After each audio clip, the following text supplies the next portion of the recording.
Hi everybody, and thank you Rita for introducing us, and thank you Kulturagentin for inviting us.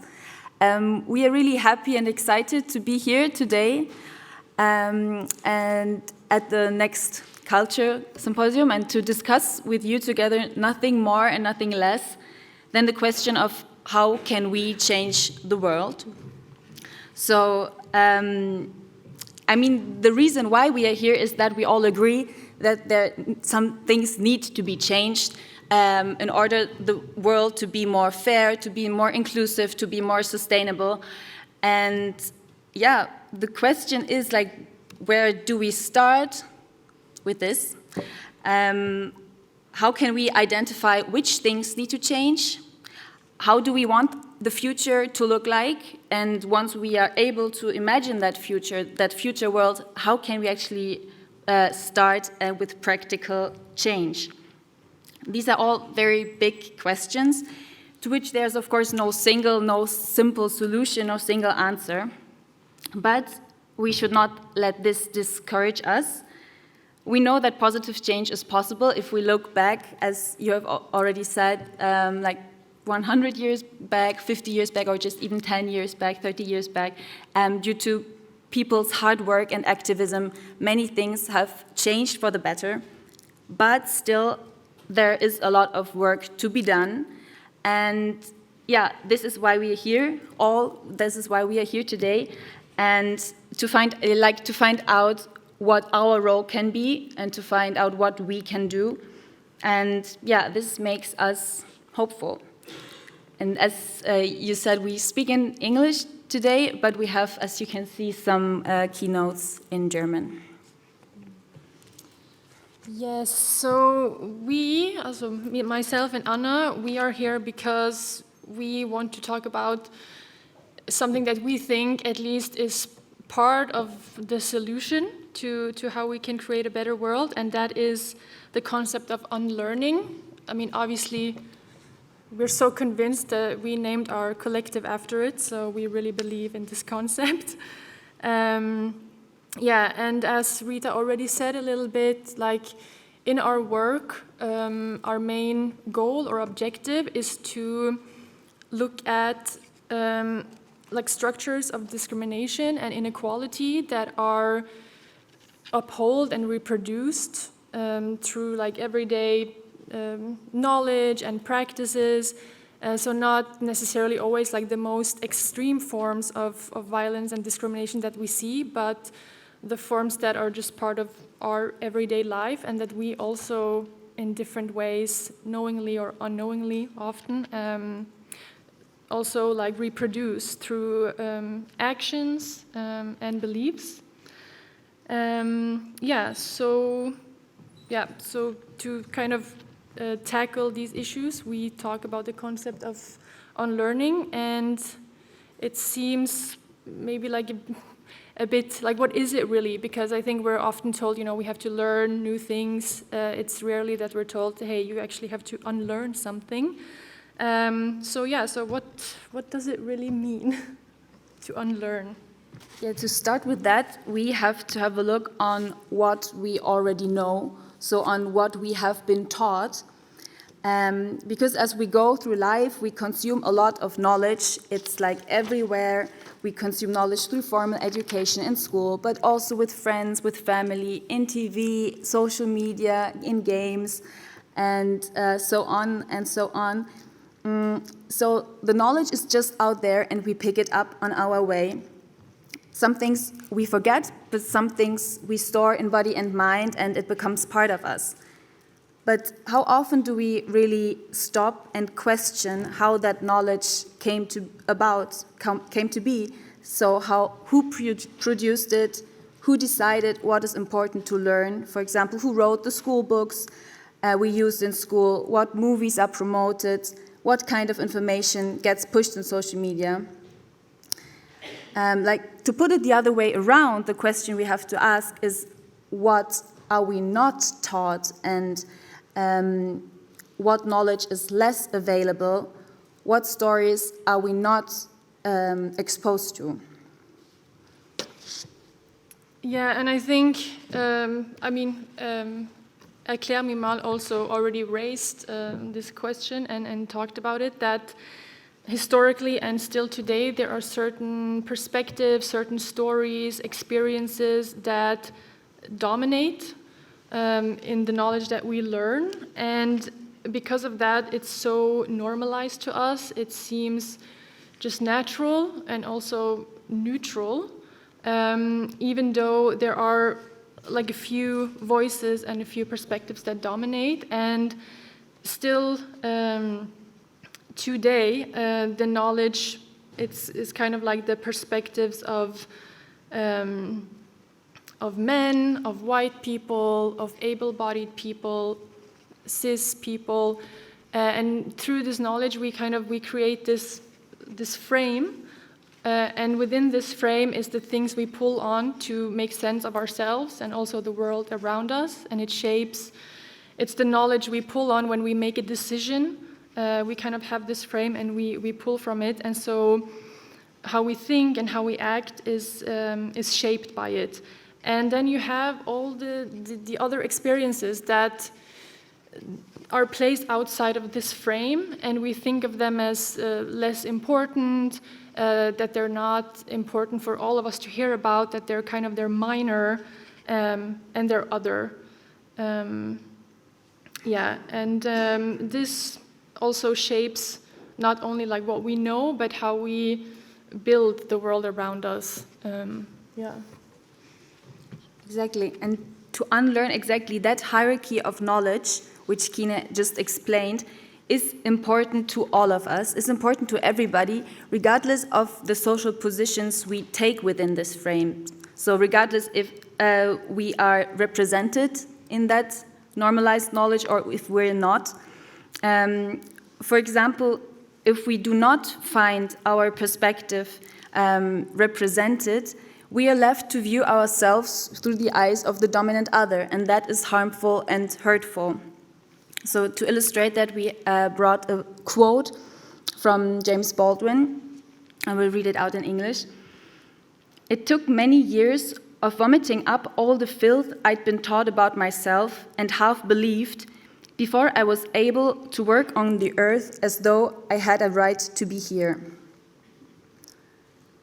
So Baldwin was a Black and queer US-American writer and activist, and the world around him constantly told him that because he is Black and because he is queer, that he deserved less. And because he has been told that over and over again, he believed it. And as he says in this quote, it took him many, many years to unlearn that toxic knowledge and, like in his words, to vomit up that knowledge and to finally embrace who he is and to fight for the right to be the person he is. This is like an example, and there are many more examples.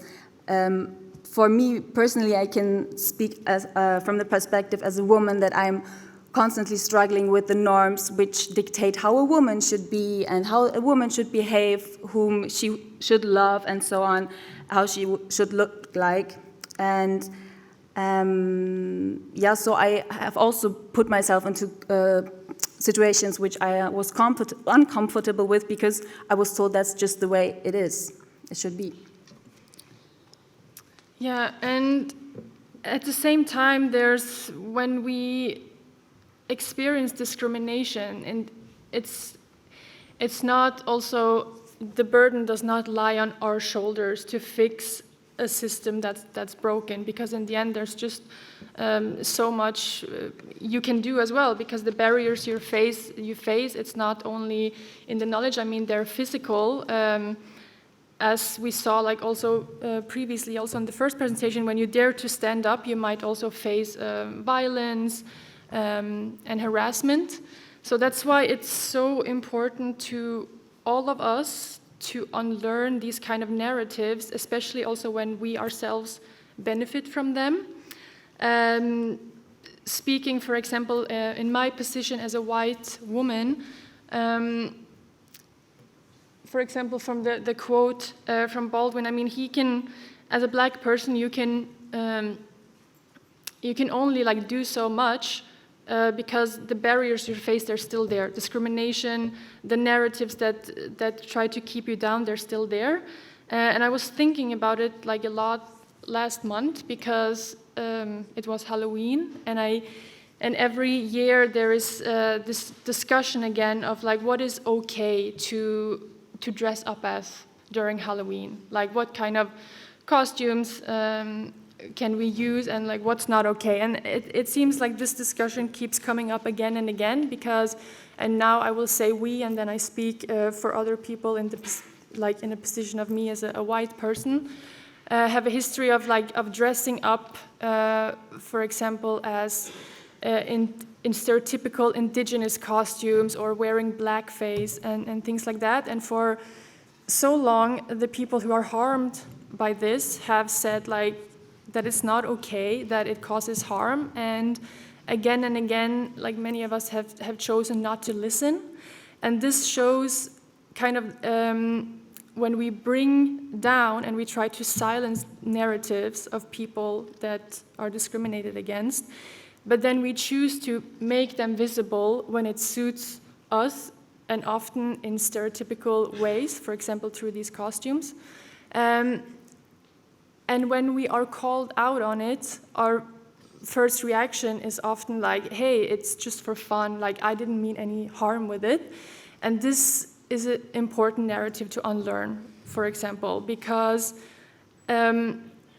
like I think this reaction of defense, it even like sits in our bodies. Like that's how strongly we feel like, no, like it wasn't a bad intention, but we have to unlearn this reaction and unlearn this narrative that it's always about like our intention, and shift the focus on perspective, like how it actually harms people, like what are the outcomes and how do we keep reproducing stereotypes, and how do we ourselves, when we say we don't mean anything bad by doing something, how are we still harming people? How are we still doing something bad? So, yeah, I would say that.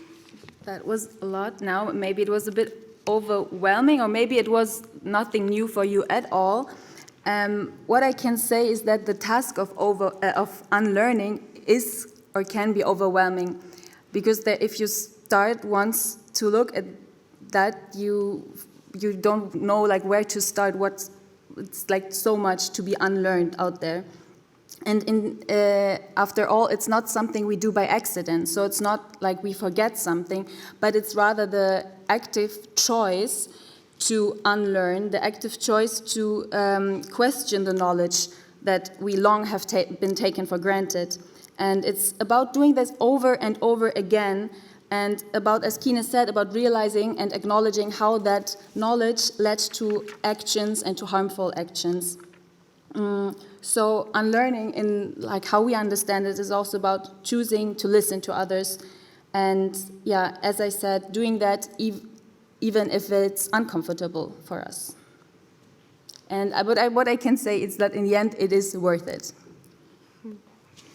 Yeah, it's continuous work, but it is worth it because we get to discover new things about ourselves, and we also get the opportunity to build real solidarity with other people and to be able to give real support.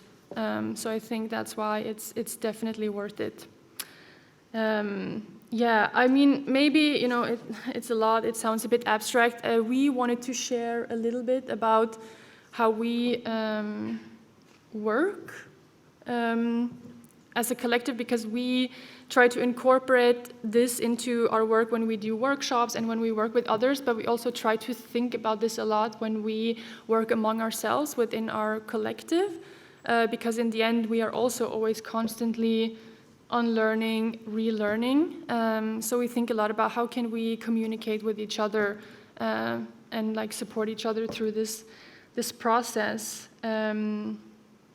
Yeah, so we want to share like one example, and also just because in the end I think also one focus of this day is like, how do you say it in German, praktische Weltverbesserung. So that's why we want to share this one example. So the example is that it's about the decision-making process in the collective, so everyday work. So we do not vote for the decisions and decide by majority rule, but we find solutions and decisions with consensus. So that means that, I listed here the process. So in the beginning, we discussed the issue, we discussed the problem, and collect the different opinions to then formulate a first draft, a first solution, a first proposal. And then we make a round so that every person got to say, do you agree? Do they have objections? Do they want to stand aside? Or do they have concerns? And then, like, we listen to everybody, and if there are concerns, we discuss it and formulate a new proposal to include those objections. And then we repeat that process like over and over again until there are no concerns, like that's the best case, and so that everybody can agree and like live with that decision. So why do we do it? Because let me tell you, it can be very time-consuming. But I mean, I think it's important for us because first, when we do this round, you are forced to you have to think about the decision that you make, and you have to put it into words for the other. So it's a process. You have to kind of think, okay, what am I drawing on when I'm making my decision? Like, why do I want what I want? And then in the round, you get to hear other voices, you get to hear the other perspectives. And very often, there will be things that somebody shares that you think, oh, hey, like I didn't think about that. I didn't really see it. I didn't really see that perspective. So during the process, you have the opportunity to change your mind. And in the end, when we finally come to a decision, we all feel like we can all feel ownership over that decision. We can all work more motivated towards reaching the goal because everybody of us, like all of us, were part of setting the goal. And we find the most sustainable solution because everybody's voice is in it. And to us, it's really important also then through this process to challenge the idea of the majority rule is always like a fair method, because it's something we often jump to, like we have to make a decision, like let's vote. But in the end, whose voices are maybe continuously getting ignored in this process? Because also within our group, in our collective, there are people who maybe kind of inhabit a marginalized or a minority position based on their social position. And in the end, like how would we work as a group if these certain positions were constantly ignored and never like taken into account? So that's why it's so important to us. We find a solution that we can all be comfortable with. And we also expand our mind of what solutions are actually possible. Yeah. So, yeah, that was our little introduction to our understanding of unlearning as a concept, or more maybe also as an attitude for educational work, but also for everyday life, for communication in groups.